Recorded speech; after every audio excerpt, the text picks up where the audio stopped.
Maganda yung kanilang nakita ko sa kanila. Tapos, ito naman ang ating ibon na si Mosaic. Kasama ko na rin sa magti-training sa bad weather. Kailangan niya rin mag-training sa outdoor para sa klima na ganito, na maulan. Kailangan nila may pagpag yung katawan nila, masanay sila sa ganyang panahon.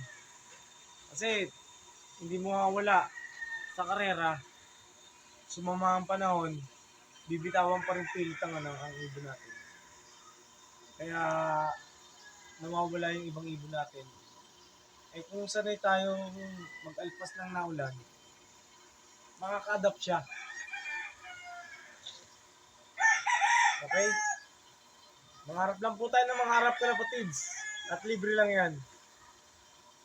Sadya lang po talagang pataas